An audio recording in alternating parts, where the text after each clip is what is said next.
Bonjour tout le monde, je m'appelle Raphaël Yourli, j'ai écrit mon mémoire de master sur le système du miel au Togo. Je suis heureux de vous présenter mes résultats aujourd'hui.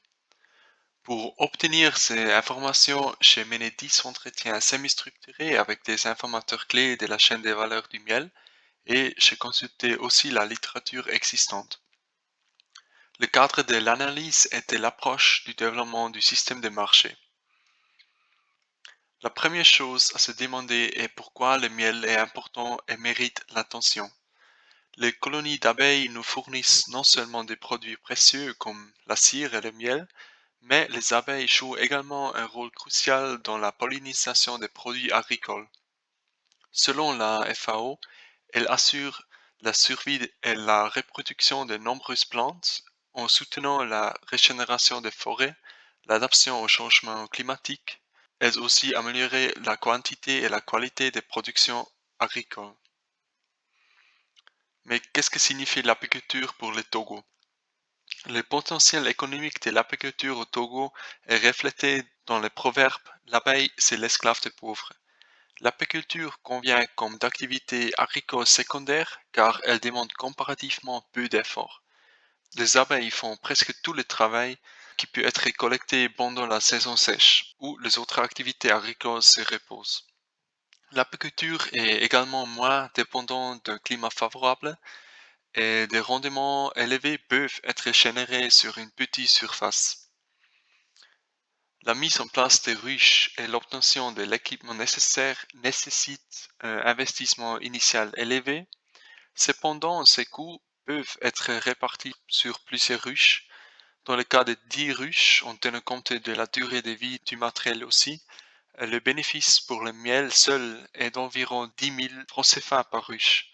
Après ça, on a aussi d'autres produits de ruche comme la cire qu'on peut utiliser. Quand nous promouvons l'apiculture, nous espérons donner plus de valeur aux arbres. Aujourd'hui, les arbres sont coupés pour le charbon de bois et pour gagner plus de terres agricoles. La couverture végétale du Togo diminue continuellement. Avec moins d'habitat disponible pour les insectes, la productivité de presque toute la production agricole diminuera aussi. Alors comment pouvons-nous promouvoir l'apiculture ou dans ces cas le système de marché du miel? Le processus de diagnostic du système de marché a été réalisé pour comprendre les contraintes sous lesquelles le système ne remplit pas sa promesse de fournir aux petits producteurs l'opportunité d'améliorer leur situation économique. L'échange central du marché, c'est l'offre et la demande de miel, sont fortement influencés par les fonctions d'appui et des règles qui forment ensemble le système. La structure de la chaîne de valeur du miel est composée de deux acteurs en haut de la chaîne, les apiculteurs, qui forment aussi des coopératives. Le miel est souvent vendu directement aux clients dans le voisinage immédiat des producteurs ou c'est vendu à des entreprises du miel. Il y a seulement quelques entreprises du miel qui sont également appelées intermédiaires ou commerçants. Ils distribuent le miel sur le marché national par des détaillants comme des pharmacies et d'autres points de vente dans les grands centres urbains. Toutes les entreprises de miel ont un modèle économique similaire. Ils regroupent le miel des apiculteurs, les traitent, les certifient et les commercialisent. Il n'y a pas beaucoup d'intermédiaires qui seulement achètent et revendent le miel sans ajouter de valeur. Services financiers et fourniture d'intrants.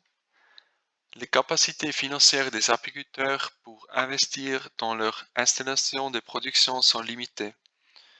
Nous avons déjà dit, les coûts d'investissement initiaux sont très élevés et la capture des abeilles prend du temps et aussi la production de miel démarre seulement après un an. Les apiculteurs ne disposent pas de garanties pour les petits prêts et ne peuvent utiliser que leur économie pour leur production. Ils dépendent principalement des projets de développement pour des intrants. Là, les intrants sont fournis par des ONG, euh, soit, soit fournis par les entreprises de miel.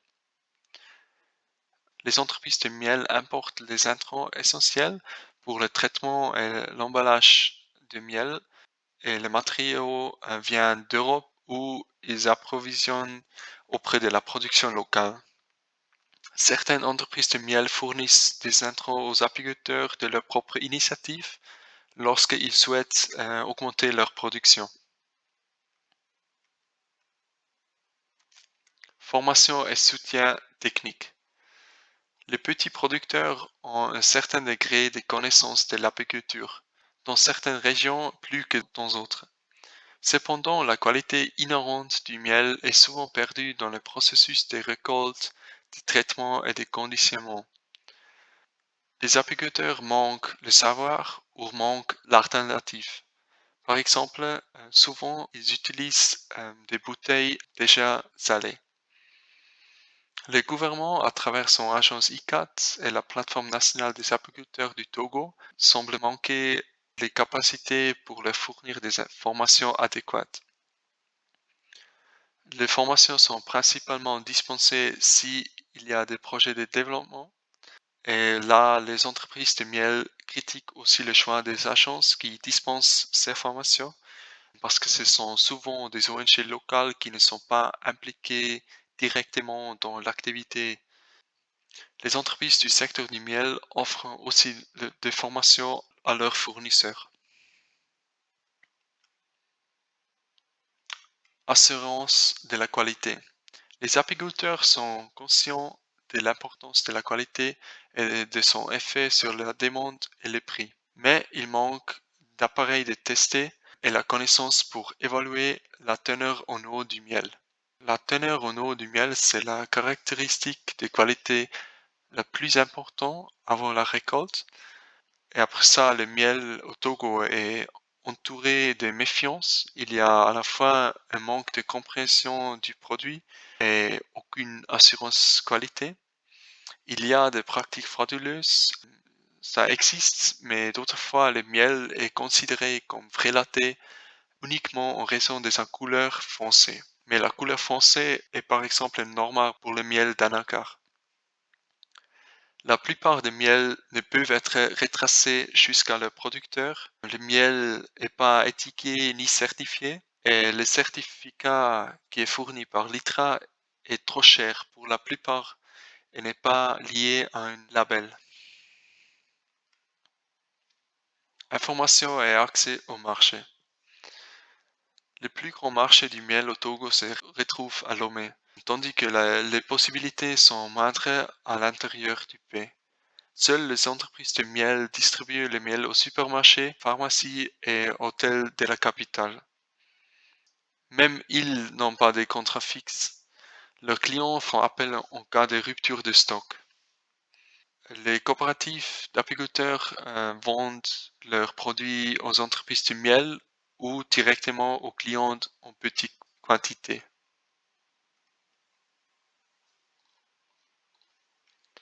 Les règles de système. L'apiculture fait l'objet d'une faible attention réglementaire. Par exemple, l'utilisation des herbicides et des pesticides n'est pas réglementée, ce qui a un impact négatif sur l'apiculture autour de zones agricoles. Les apiculteurs sont contraints de placer leurs ruches dans des endroits éloignés et inaccessibles. Les apiculteurs négocient avec les propriétaires fonciers pour obtenir le droit de placer leurs ruches. Et dans ces relations, la symbiose entre la pollinisation et la production agricole n'est pas prise en compte. La productivité des apiculteurs est aussi occasionnellement affectée par les feux de brousse, le vandalisme et la destruction par le bétail des éleveurs. On peut dire que le système de marché du miel est confronté à de nombreux défis, avec des fonctions d'appui et des règles peu performantes. Le plus grand problème est que le marché intérieur n'est pas suffisant pour absorber la production. Les principales entreprises de miel et celles qui vendent directement aux clients sur les marchés locaux informels se retrouvent avec une grande partie de leur récolte. La photo montre un stock de miel à Sautobois qui a été acheté à une coopérative. Cette coopérative est maintenant obligée de vendre son miel elle-même. Avec la prochaine récolte, les apiculteurs prévoient d'ajouter à leur stock de miel, qui déjà existe à partir de 2020 et 2021. La vente du miel est un problème pour eux, car ils ne peuvent trouver des acheteurs que pour de petites quantités.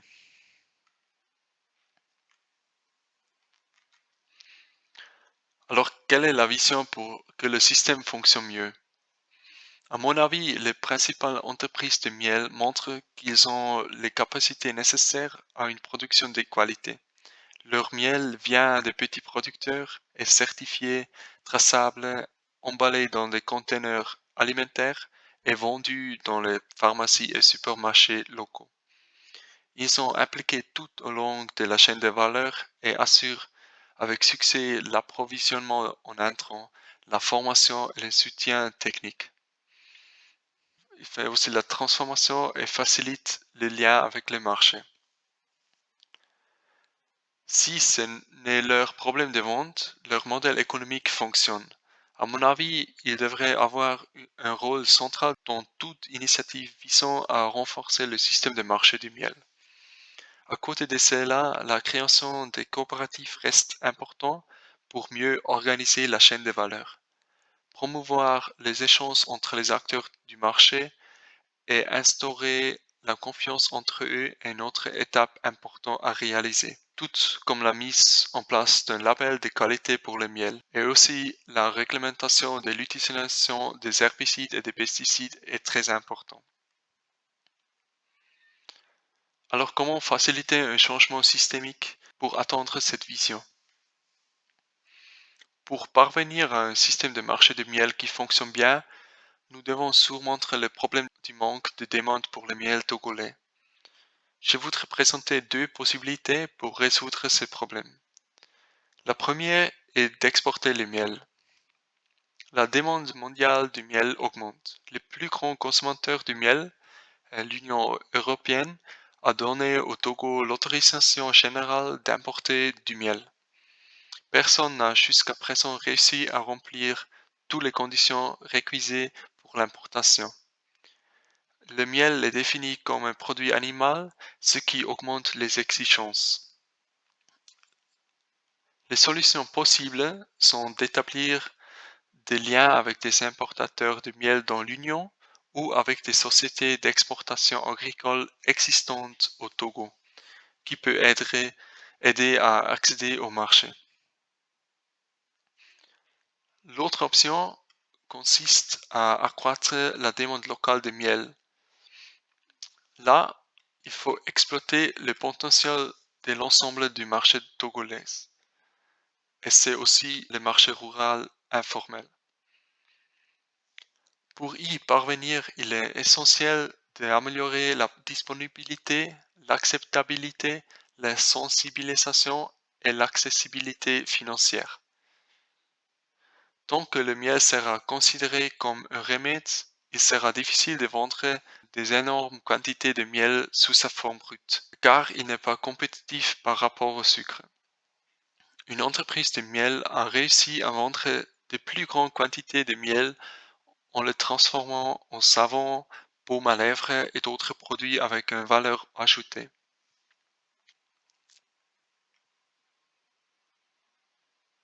Alors voilà, ce sont mes conclusions. Merci pour votre attention. Si vous avez des questions ou si vous êtes intéressé par la thèse, contactez-moi par cet email. Je vous souhaite une bonne discussion.